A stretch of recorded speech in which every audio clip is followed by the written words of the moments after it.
to deal with those emotions. And this is why I'm saying don't avoid anything.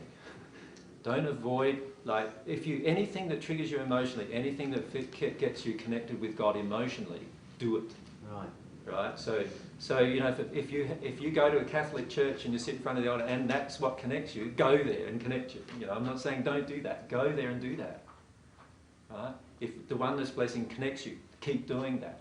If anything connects you, keep doing that. See, that to me is more what they were saying. That's exactly what they're saying. That's what they say. Whatever it takes to connect you with God, that's it. It's not about actually defining it in your own way.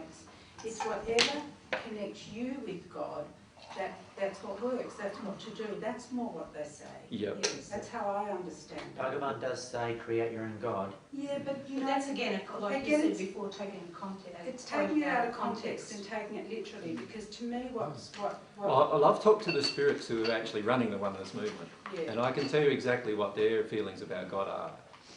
And they feel God is a personal God, right? But they feel they're in the sixth sphere, and they feel they're at one with God, and they are not. But they've used that expression too. The Dastas and Bhagavan talk about God being a personal God. Yes, but they think they're at one with God, and they are not, and that's the difference. And I've talked to these spirits, and I know exactly their emotional reasons why they're not connecting with God. You say the Dastas are not. No, I'm talking about the spirits who are running the movement in the spirit world. Every single movement on earth, and this is something for all of you to understand about all religious movements on earth, every single religious movement on earth began in the spirit world. Do you understand that? Absolutely. All of them came from inspiration in the spirit world, from spirits in the spirit world. The oneness movement was begun in the spirit world, in the sixth sphere of the spirit world. Right? And you can speak with the two spirits that are actually running it. They're a soulmate couple, and they, you know, whether they'll speak with you is a different matter, because they at times can be quite haughty at the moment, but they are able to speak with you. They are spirits in the spirit world who have begun the movement. Wait, are they divine love spirits or No, natural love spirits? they're natural love spirits. Yeah. What about the ones working with the heart power process? Sorry? With the heart power process. And there are divine love spirits involved in almost every religious form.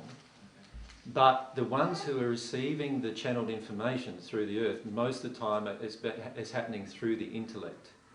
And when I say through the intellect, there's emotions involved, but the majority of it is coming through different definitions. And that is all coming from the spirit world, mostly from natural love spirits. So almost every bit of spirituality you receive today, there's a mixture of divine love and natural love in it, right? And many of the people even who are involved in giving that information to you don't even know the difference between the two loves, because to a person on earth, the natural love of a sixth sphere spirit feels like divine love. Right? Because if you can remember that I said in previous things that almost every person on earth when they die passes into the first sphere. These spirits are in the sixth sphere. Now there's 5 levels of gradations between those 2 points in love. Can you imagine what it feels like to feel a sixth sphere spirit's love? Right? Maybe you could describe it a bit for the people who haven't been in that state. No, it's indescribable, but... Well...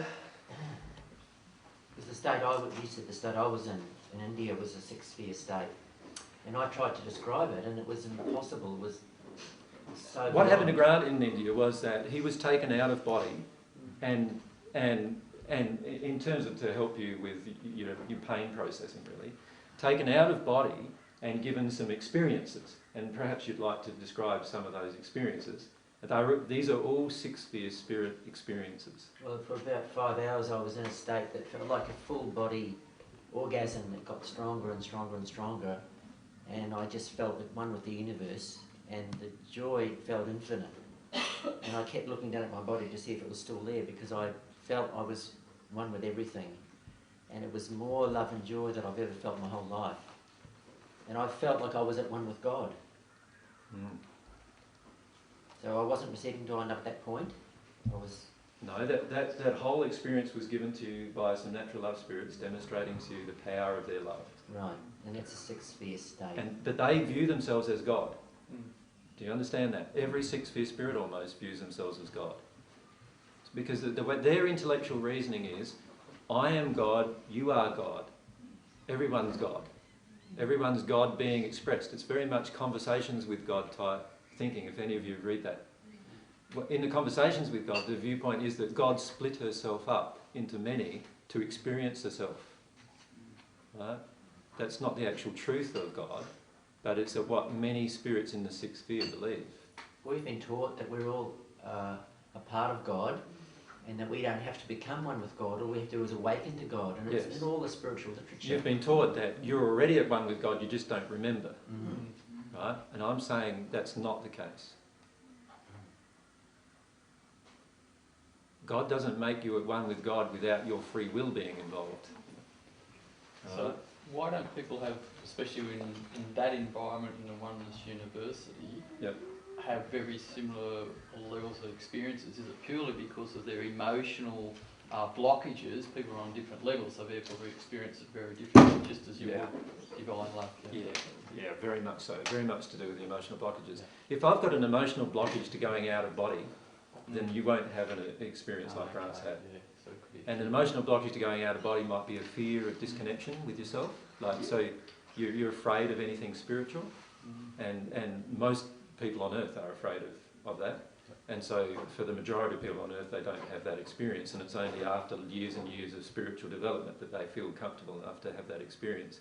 And when they do, a sixth sphere spirit or a spirit of higher development on the natural love path can assist you to have that experience. Right. Yeah.